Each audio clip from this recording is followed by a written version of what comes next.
রবের নামের শিক্ষা লাভের জন্য আল্লাহ তাআলা কোরআন যখন নাযিল শুরু করেছেন তখনই তিনি আদেশ করে দিয়েছেন।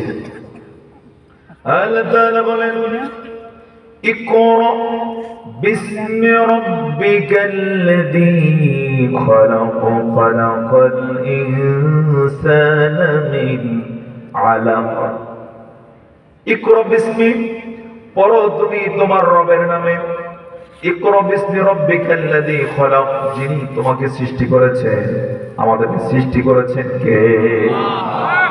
আল্লাহ তুমি সৃষ্টিকারী, তুমি পালনকারী, তুমি প্রভু লালনকারী, তুমি অন্তর্যামী।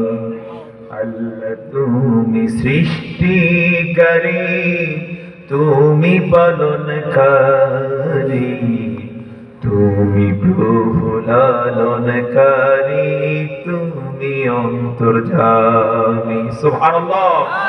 আমাদের যাবতীয় সব কিছু দিয়ে লালন পালন করেন কে? অনেক উদাহরণ দেওয়ার দরকার নাই। এই যে এখানে আমরা বসা আছি, অক্সিজেন আছে না? কার দেয়া নেই? কার দেয়া? এই যে আমরা অক্সিজেনের মতো আরেকটা পদার্থ ব্যবহার করি, গ্যাস। কি ব্যবহার করি? গ্যাস।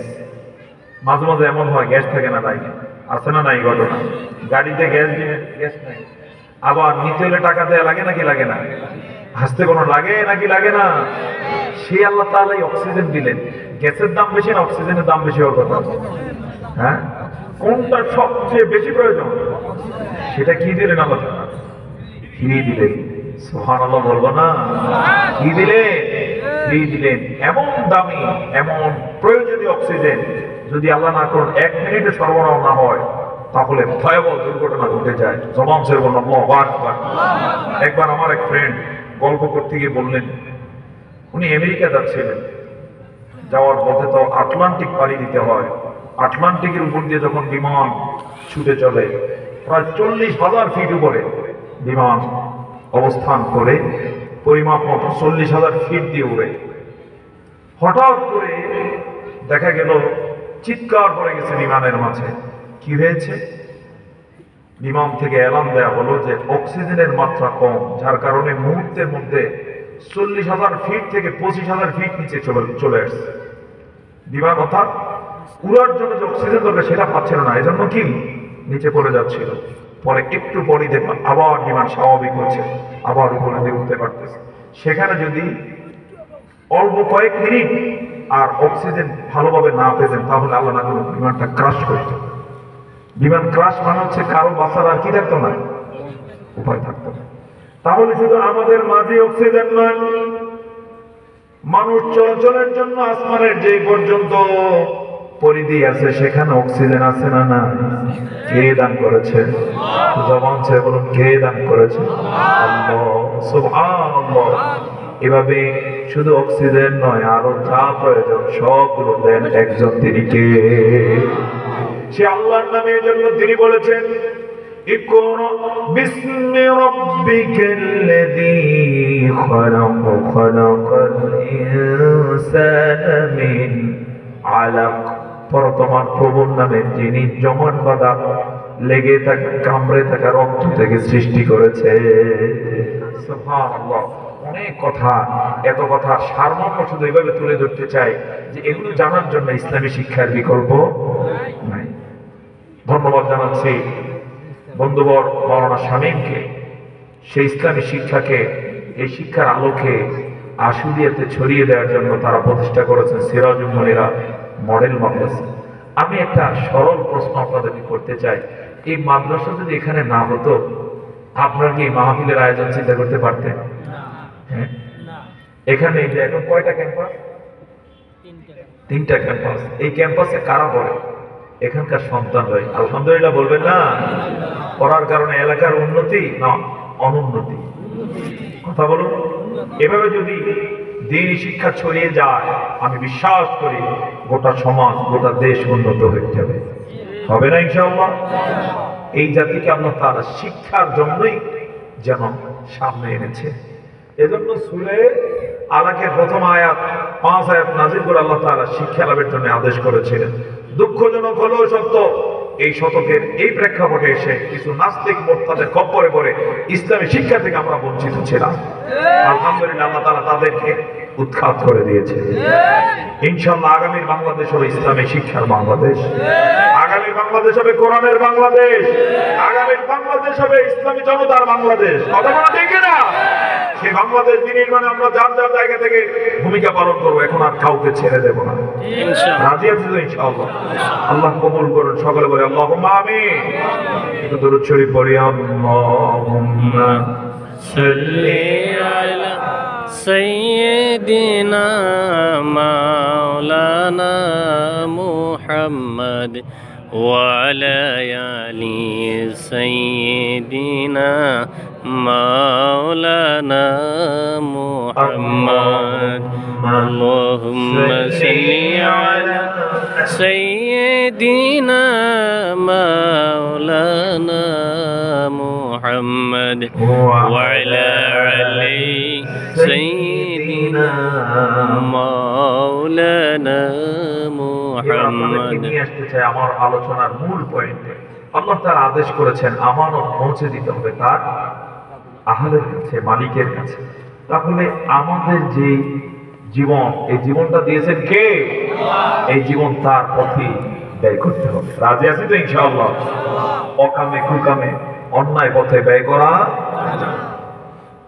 কিছু পাবলিক আছে স্লোগান দেয় যে আমার নেতা তোমার নেতা অমুক, কোন ব্যক্তির নামে নিজেকে উৎসর্গ করে। আছে না নাই? আমার মনে করছে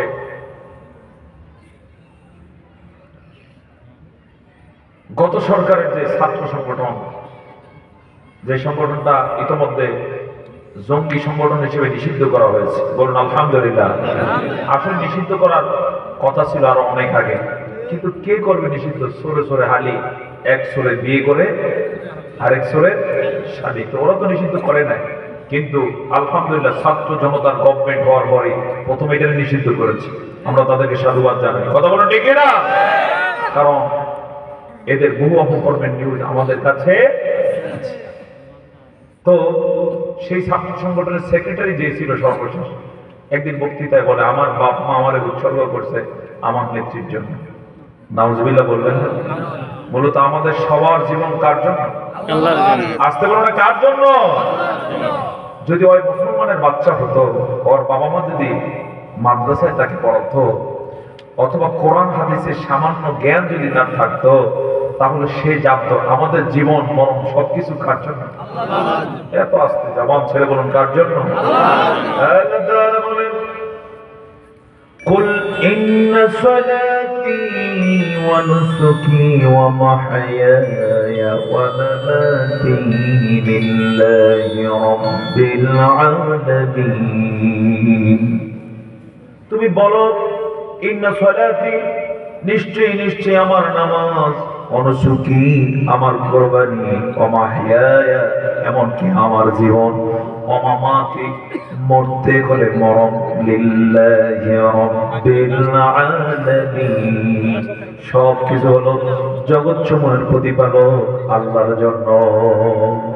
আমরা কার জন্য? আসতে বলো না কার জন্য? কথা বোঝা যায়? আমরা কার জন্য? এই দোয়াটা কবে বলি আমরা বলতে পারি? কুরবানির দিনে, ঠিক না? কুরবানির দিনে, পশু কুরবানির সময় এই দোয়াটা বলি। কিন্তু এটা শুধু পশু কুরবানির দোয়া নয়, এটা আমাদের জন্য শিক্ষা। আর কুরবানির সময় আল্লাহ যেন এটাকে আমাদের মাঝে সামনে এনে স্মরণ করে দেন, গোলাম তোমার সবকিছু কার জন্য হবে? আসতে পারো না কার জন্য? আল্লাহর জন্য যদি কুরবানি না হয় কবুল করা হবে না। আল্লাহর জন্য যদি কোনো কাজ না করা হয় কোনদিন সেটা কবুল হয় না। কবুল হয়? ওই যে হাবিল আর কাবিলের ঘটনা সামনে চলে আসে। দুই ভাইকে কোরবানি করার জন্য আদেশ দেওয়া হয়েছে, জানেন তো? একজনে কোরবানি করলেন আল্লাহর জন্য। কে কোরবানি করলেন? হাবিল কোরবানি করলেন নির্ধারিত পদ্ধতিতে আল্লাহর জন্য। কোরবানি সঁপে দিয়ে দিয়ে দোয়া করলেন, আল্লাহ আমার যা সামর্থ্য ছিল তোমার জন্য আমি উৎসর্গ করলাম। আর কাবিল কোরবানি দিছে সুন্দরী বোন বিয়ে করার জন্য। কোরবানি নিয়ে কি সুন্দরী স্ত্রী পাবে ইত্যাদি ইত্যাদি। কুরবানি হয়ে গেল। সেই সময়ের কুরবানির সিস্টেম ছিল, যারটা কবুল হতো আকাশ থেকে এক খণ্ড আগুন আসতো। ওই আগুন কুরবানির পশু হোক, কুরবানির সম্পদ জ্বালিয়ে পুড়িয়ে নিঃশেষ করে দিত। যারটা আগুন এসে জ্বলতো, লোকেরা বুঝতো তার কোরবানি কবুল হয়ে গেছে। তো হাবিলের কোরবানি কবুল হয়ে গেছে, আগুন আলো জ্বলে জ্বলে নিঃশেষ হয়ে গেল। কাবিল কোরবানি দিয়েছে, দেখা গেল আগুনও আসে না, কোরবানির পশুও জ্বলে না। সবাই বুঝতে পারছে ভণ্ড। কি ভণ্ড? এই সিস্টেম যদি আজকেও থাকতো, যারা কোরবানি দেয় দেয় বাড়িতে মাংস পাঠানোর জন্য, আছে না না এরকম? কুরবানি দেয় মানুষকে দেখানোর জন্য, মোটা সোটা গরু দিয়ে ইত্যাদি ইত্যাদি। যদি এখনো এই সিস্টেম থাকতো, এগুলো একটাও মুখ মানুষকে দেখাইতে পারতো না। কথা বলো ঠিক না? কেন? কারণ তার কোরবানি কোনো আগুন জ্বালাইতো না। আর যদি কুরবানি কবুল না হইতো, ওর সাথে কোনো সুসম্পর্ক কারো থাকতো না, মানুষে ওর কাছে মেয়ে বিয়ে দিত না, অথবা ওর ছেলের কাছে কেউ মেয়ে বিয়ে দিত না। সবাই বুঝতো লোকটা কি ভণ্ড। এই জন্য আমাদের যা হবে কার জন্য হবে? আসতে পারে কার জন্য? এই শিক্ষাটা আমরা নিতে পারি কিনা? হাসতে হলো হাসবো কার জন্য? কাঁদতে হলো কাঁদবো কার জন্য? হাদিসে এসেছে, নবীজি বলেন, মান আহাব্বা লিল্লাহি ওয়া আবগাদা লিল্লাহি ওয়া আ'তা লিল্লাহি ওয়া মানআ লিল্লাহি ফাকাদ ইসতাকমালাল ঈমান। যে ব্যক্তি আল্লাহর জন্য কাউকে ভালোবাসলো, ওয়া আবগাদা লিল্লাহ, আল্লাহর সাথে কারো সাথে শত্রুতা করলো, ওয়া আ'তা লিল্লাহ, আল্লাহর জন্যই কাউকে কিছু দান করলো, ওয়া মানআ লিল্লাহ, আল্লাহর সাথে কাউকে দান থেকে বিরত থাকলো, এই ব্যক্তি তার ঈমানটাকে পূর্ণ করলো। এই যে জালেমদের সাথে আমাদের সম্পর্ক নাই, কার সাথে? আসতে বলো না, কার সাথে? কারণ তাদের সাথে আমাদের ব্যক্তিগত কি নাই? কোনো শত্রুতা নাই, ব্যক্তিগত কোনো দেন দরবারও নাই। শুধু আমরা তাদেরকে ঘৃণা করি একজনের স্বার্থে। তিনি কে? সুবহানাল্লাহ। মান আহাব্বা লিল্লাহ ওয়া আবগাদা লিল্লাহ ওয়া আ'তা লিল্লাহ ওয়া মানআ লিল্লাহ ফাকাদ ইসতাকমালাল ঈমান। আমাদের ভালোবাসা সবই যেন হয় মহান রবের জন্য, রাখো ঘৃণাগুলো তাও যেন হয় শুধু প্রভু তোমারই জন্য। মান আহাব্বা লিল্লাহ ওয়া আবগাদা লিল্লাহ ওয়া আ'তা লিল্লাহ ওয়া মানআ লিল্লাহ ফাকাদ ইসতাকমালাল ঈমান। সকলে বলে আল্লাহুম্মা আমিন। তাহলে আমাদের সব কিছু হতে হবে কার জন্য? বলতেছিলাম, আমাদের যে প্রাণ, আমাদের যে জীবন, এই জীবনটা কে আমাদেরকে দিয়েছেন? সুতরাং এই জীবনটা সঁপে দিতে হবে কাকে? যদি সঁপে দিতে পারি, আল্লাহ তাআলা বলেন, বিনিময়ে আমি রেখে দিয়েছি জান্নাত। জোরে বলুন সুবহানাল্লাহ। দুনিয়াতে মানুষ কতটুকু আর ইনকাম করবে?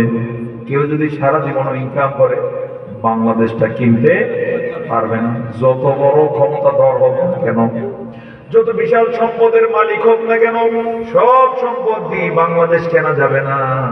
কিন্তু আল্লাহর কোন গোলাম যদি আল্লাহর জন্য জীবন দিয়ে দেন, আল্লাহ ওয়াদা রেখেছেন তাকে তিনি জান্নাত দিয়ে দিবে। সেই জান্নাত কত বড় হবে? সূরা আলে ইমরানের 133 নম্বর আয়াতে আল্লাহ বলেছেন, সেই জান্নাত হবে এমন, ওয়া জান্নাতিন আরদুহাস সামাওয়াতু ওয়াল আরদ উইদ্দাত লিল মুত্তাকিন। ওই জান্নাত এত বড় হবে, দুনিয়ার জমিন থেকে 7 আসমান পর্যন্ত যত বড়, ওই জান্নাতটা তার চেয়ে অনেক বড় হবে। শুধু আরদটা বলেছেন আল্লাহ, 5টা হবে জান্নাতের দুনিয়ার জমিন থেকে। একজন বলছেন আপনাদের 10 দুনিয়া সমান না। সবচেয়ে ক্ষুদ্র জান্নাত যেটা হবে, যেই ব্যক্তি সবার পরে জান্নাতে যাবে, এক চান্সে যেতে পারবে না, মাই খাওয়ার পরে যা অপকর্ম করছে এগুলো সাজা ভোগের পরে সর্বশেষে আল্লাহ তাআলার দয়া হবে, দেখবে সামান্য একটু নেকি আছে, ওরে সাজা নিশ্চিত করার পর অর্থাৎ সাজা কাটার পরে যখন মুক্তি পাবে, এরপর আল্লাহ তাআলা খুশি হয়ে দয়া করে তার যে জান্নাতটা দিবেন সেটা হবে এই দুনিয়ার 10 দুনিয়া সমান। আর যারা এক চান্সে যাবে তাদের জান্নাতটা হবে শুধু পাশ এই দুনিয়ার জমিন থেকে, প্রথম আসমান নয়, দ্বিতীয়, তৃতীয়, চতুর্থ, পঞ্চম, ষষ্ঠ, সপ্তম আসমান সহকারে যত বড় এক একটা জান্নাত হবে তার চেয়েও বড় বড়। সেই জান্নাতে যেতে রাজি আছি তো আমরা ইনশাআল্লাহ? সেই জান্নাতে যেতে হলে আমার যার তার কাছে পৌঁছে দিতে হবে, আমাদের জীবনটা দিতে হবে কার পথে? আল্লাহ কবুল করুন সকল করে আল্লাহুম্মা আমিন। এই জীবন আর কোন নেতা নেত্রীর জন্য ভোগ ত্যাগ করা যাবে? ওই যে একদম মুছে তেল বাজানো শুরু করছে, নতুন করে সাদাবাজি শুরু করছে যে আমার নেতা আসতেছে, আছে না নাই? অবশ্য আসলে এরকম নেতা নাই। সাবধান, এরকম পাগল মাতাল হওয়া যাবে না। আমাদের জীবন মরণ সব কার জন্য হতে হবে? আসতে পারলে কার জন্য? আমার বন্ধুগণ, এরপর আল্লাহ তাআলা বলেন وَإِذَا حَكَمْتُمْ بَيْنَ النَّاسِ أَن تَحْكُمُوا بِالْعَدْلِ, যখন তোমরা মানুষের মাঝে বিচার ফয়সালা করবা, শুনতেছেন আপনারা? বিচার ফয়সালা যখন করবা, বিচার ফয়সালা করবা তোমরা ইনসাফের সাথে, জয় বলুন সুবহানাল্লাহ। বেইনসাফি আমাদের সমাজে আছে না নাই? ইনসাফ কেমন হতে পারে আমি একটা উদাহরণ দেব কিনা? ইনসাফ কেমন হতে পারে, জাস্টিস কেমন হতে পারে উদাহরণ দেই। সবার পাশে খেয়াল করুন, হযরতে আলী রাদিয়াল্লাহু তাআলা আনহু যখন মুসলিম জাহানের চতুর্থ খলিফার দায়িত্ব পালন করছিলেন, একদিন তার বর্মটা হারিয়ে যায়। কি বর্ম? শিরস্ত্রাণ, যুদ্ধ ময়দানে যেটা শরীরে পড়তেন। অনেকদিন খোঁজাখুঁজি করে না পেয়ে আশা সারান দিয়ে দিচ্ছেন, আর পাবেন না। হঠাৎ করে একদিন দেখলেন তার বর্মটা আছে ইহুদির কাছে। বর্ম দেখে তিনি আইন নিজের হাতে নিলেন না। প্রধান বিচারপতি ছিলেন কাজী সুরাই, কি নাম? কাজী সুরাই। তার কাছে তার আদালতে বিচার দিলেন যে আমার বর্ম পাওয়া গেছে অমুক ইহুদির কাছে, আমি তার বিচার চাই। বিচারপতি রুল জারি করলেন, তলব করলেন ওই ইহুদিকে আদালতে আনা হলো সম্মানের সাথে। আনার পরে এবার মামলা নেয়ার আগে ইসলামী আইন হলো কেউ যদি কারো নামে মামলা দিতে হয় 2 জন সাক্ষী লাগে। কয়জন? বিচারপতি জিজ্ঞেস করলেন, আলী, সম্মানিত আলী, আপনি যেহেতু মামলা দাখিল করতেছেন 2 জন সাক্ষী আছে কিনা? বললেন আছে। জিজ্ঞেস করলেন একজনের নাম বলুন। বললেন প্রথম সাক্ষী হলেন আমার বড় ছেলে হাসান। সাথে সাথে বিচারপতির নাম কেটে দিলেন, বললেন বাবার পক্ষে সন্তানের সাক্ষ্য গ্রহণযোগ্য নয়। সুবহানাল্লাহ বলবেন না? কথাটা বলতেছেন কাকে? যিনি মুসলিম জাহানের খলিফা, বাংলাদেশের না, কোন জায়গায়? গোটা পৃথিবী। সুবহানাল্লাহ বলবেন না? ক্ষমতা আছে না নাই? যার ওই ইহুদি খ্রিস্টান দেশগুলো কাঁপতেছিল সমানে, রোম পারস্য সব ভয়ের উপরে দৌড়ের উপরে আছে, আর সেই খলিফাকে বলতেছে বাবার পক্ষে ছেলে সাক্ষ্য কি নয়? গ্রহণযোগ্য নয়। দ্বিতীয় সাক্ষীকে বললেন আমার প্রাইভেট সেক্রেটারি। বললেন হ্যাঁ, এটা গ্রহণ করা হতে পারে। বললেন আর কেউ আছে কিনা? বললো আর নাই। বললেন তাহলে আপনার মামলাটা এখানে খারিজ করে দেওয়া হবে। ইহুদি বিচার ব্যবস্থা দেখে এখনো বিচার শুরু হয় না, শুধু মামলা দাখিল করবে, সেখানে ছেলের সাক্ষ্য বাদ দিয়ে দেওয়া হলো। 2 জনের সাক্ষ্য না পাওয়ার কারণে গোটা মামলাই কি বাতিল হয়ে গেল। আলী রাদিয়াল্লাহু তাআলা লাজবাব হয়ে গেলেন, কোনো জবাব নাই। ইহুদি বিচারের প্রাইমারি সিস্টেম দেখে হতবাক হয়ে গেল। এক পর্যায়ে হাত তুললো আদালতে, বলল ও কাজী সাহেব, আমি একটু কথা বলতে চাই, যদি অনুমতি দেন। কাজী সাহেব বললেন বলো। এবার ইহুদি বললেন আপনাদের ইসলামের যে সিস্টেম আমি দেখতে পেলাম, ইনসাফের যে প্রমাণ আমি দেখতে পেলাম, আমি চিন্তা করেছি আমি আর ইহুদি থাকবো না, আমি মুসলমান হয়ে যাব। আদালত যেন আনন্দে উদ্বেলিত হয়ে গেল।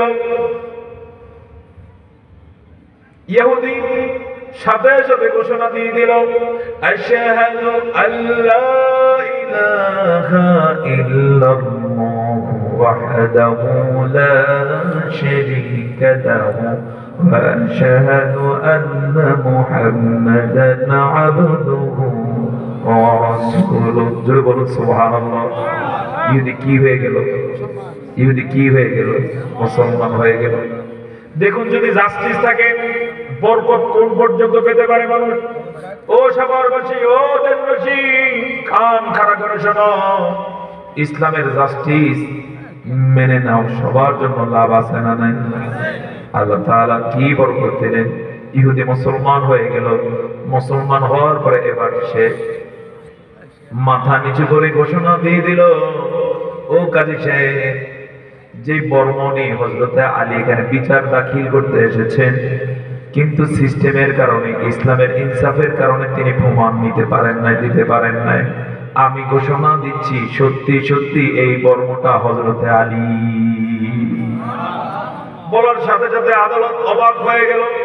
এবার আলীর সম্মান বাড়লো না কমলো? আসতে পারলো না, বাড়লো না কমলো? কিন্তু আইন যদি নিজের হাতে তুলে নিতেন, বাড়তো না কমতো? এখানে বিচারপতির রায় মেনে নেয়ার কারণে সম্মান বেড়ে গেল। আলী হেসে দিলেন। এবারে ইহুদি বললেন, গো আলী, দয়া করে আপনি আপনার কর্মটা নিয়ে যান। কিন্তু আলী অবাক করে দিলেন। আলী রাদিয়াল্লাহু তাআলা এসে উঠে বললেন, ও বিচারপতি সাহেব, আমি আপনাদের সকলকে সাক্ষী রেখে ঘোষণা দিয়ে দিলাম, এই বর্মটা আমি আমার নতুন মুসলিম ভাই, ইহুদি ভাই, সে যেহেতু মুসলমান হয়েছে, আমি তাকে দান করে দিলাম। সুবহানাল্লাহ। লাভ না লস? আসতে পারো, লাভ না লস? কত জায়গায় লাভ। বিচারপতির মর্যাদা বেড়ে গেল, হযরত আলীর মর্যাদা বেড়ে গেল, ওদিক দিয়ে ইহুদি আর ইহুদি থাকলো না, কি হয়ে গেল? আজও সেই ইতিহাস আছে না নাই? যারা বলুন না সুবহানাল্লাহ। আমার বন্ধুগণ, আল্লাহ তাআলা এমন বিচারই চান। আমাদের দেশে এমন বিচার আছে না নাই? আছে। বিচারপতি যারা, আহারে, বেশিরভাগ বিচারপতি মনে করছিল রাম রাজত্ব কায়েম হয়ে গেছে। ওই যে এক বিচারপতি পালাইছে, কি নাম তার? এই জালেম, নাফরমান, অসভ্য বিচারপতি নামের কুলাঙ্গার এই দেশের শ্রেষ্ঠ আলেম দ্বীন আল্লামা দেলোয়ার হোসেন সাঈদীকে সে ফাঁসির আদেশ দিয়েছে।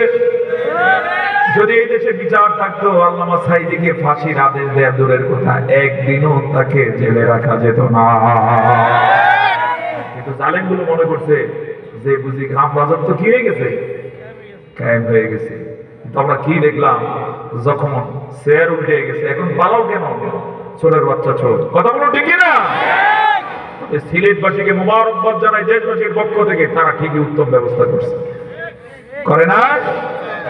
আলহামদুলিল্লাহ। সকলে বলুন, এটা দুনিয়াতে নরমাল একটু বিচার হলো, চূড়ান্ত বিচার হবে কোথায়? আসতে পারো না, বিচার হবে কোথায়? আদালতে, আখেরাতে। সবাই কোথায়? আদালতে, আখেরাতে। আল্লাহ বলে রেখেছেন, এটা আমার কথা নয়। আল্লাহ তাআলা বলেন, আলাইসাল্লাহু বিআহকামিল হাকিমিন। আল্লাহ তাআলা কি বিচারকদের বিচারক নন? তিনি প্রশ্ন করেছেন। তার মনে হচ্ছে বিচারকদেরও কি করা হবে? কি করা হবে? বিচার করা হবে। তুই বিচারপতি বাঁচতে পারবি না যদি বেইনসাফি করস। কথা বলো ঠিক না? আমার বন্ধুগণ, আল্লাহ তাআলা বলছেন, তোমরা যখন মানুষের মাঝে বিচার করবে, ইনসাফ করবে, জাস্টিস করবে, জাস্টিস ছাড়া কোন জাতি বাঁচতে পারে না। এই যে গত সরকার যে পালাইছে, মূল কাহিনী হচ্ছে জাস্টিস করে না। জাস্টিস ছিল, এবং সর্বশেষ কোটা বিরোধী আন্দোলনের মুখেই তো কি করা লাগলো?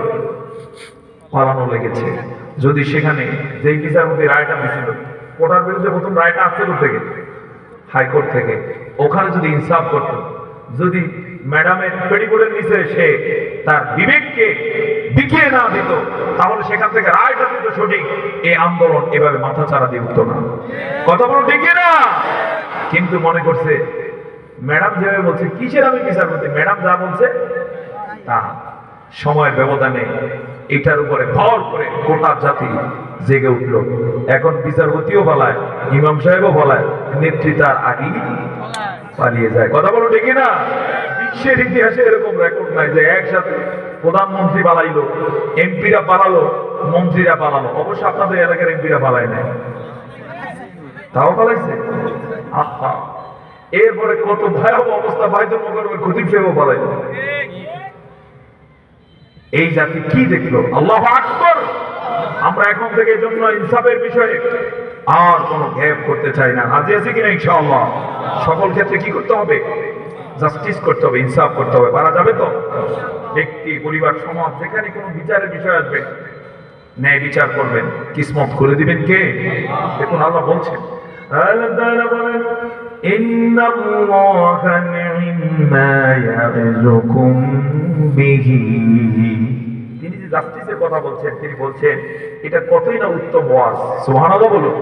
অর্থাৎ কেউ যদি ইনসাফ করতে পারে, সে নিজে বেঁচে যাবে, সম্মানিত হবে। যার মাঝে জাস্টিস করলো সে সম্মানিত হবে।